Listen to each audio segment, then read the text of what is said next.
Polling shows the 2024 presidential election could be incredibly close, with razor-thin margins in several swing states.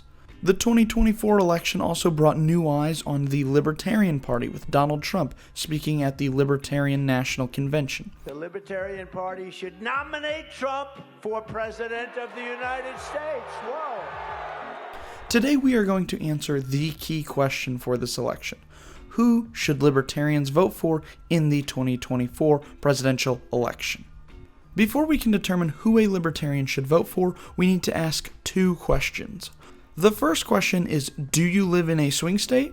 And the second question is, what is your opinion on the Libertarian Party? And your answers to those two questions will impact who you should vote for in 2024. Let's start with the people who live in a swing state and have a positive view of the Libertarian Party. If you live in a swing state and you have a positive view of the Libertarian Party, you should vote for Libertarian nominee Chase Oliver in 2024.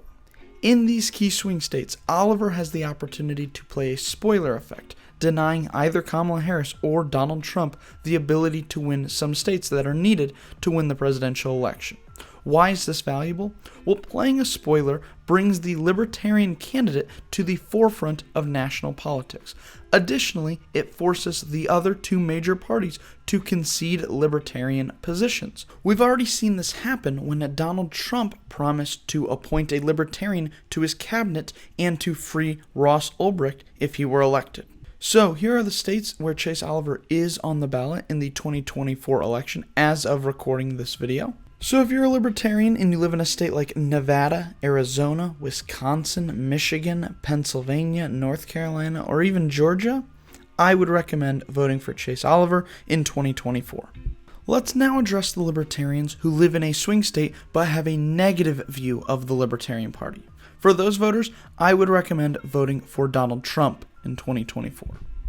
I think these people should vote for Donald Trump because of the promises that Donald Trump has made, such as freeing Ross Ulbricht, appointing a Libertarian to his cabinet, lowering taxes, and I think overall the positives of a Donald Trump administration, such as deregulation and less military adventurism, may outweigh the negatives of a Donald Trump administration, notably things like protectionist trade policy and expanding national deficits. Swing state voters in America are in a unique position to have a larger impact on presidential elections than voters in other states. Thus, I think the lesser of two evils vote, which would be Donald Trump, in this election is less of a harmful thing. Now we turn our attention to Libertarians who do not live in a swing state and have a positive view of the Libertarian Party.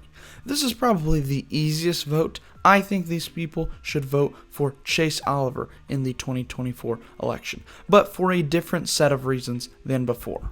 Voters who are not in swing states simply cannot have the same impact on election outcomes as voters in swing states. However, by voting for Chase Oliver, there are other benefits that will come, including increased votes for the Libertarian Party that sometimes help with ballot access, it can help with the party's legitimacy, and it can help with future fundraising efforts depending on the results of the election.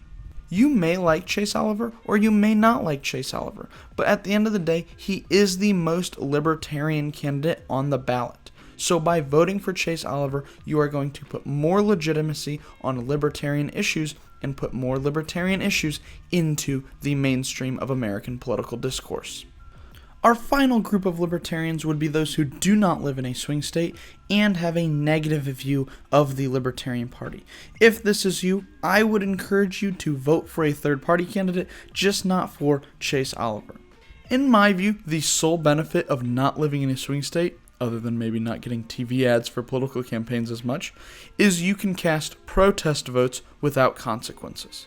Unless you are a mainline Republican or mainline Democrat, there is no reason to support the two-party system and vote for one of the major parties in non-swing states. So that raises the question, who are the other third-party choices in the 2024 presidential election? Well, I'll go through three that I think are okay options. The first is the American Solidarity Party's nominee, a guy named Peter Sonsky. He's kind of like a faith-based conservative with a very peace-oriented foreign policy. Here are the states he is on the ballot in, and here are the states he is a write-in candidate.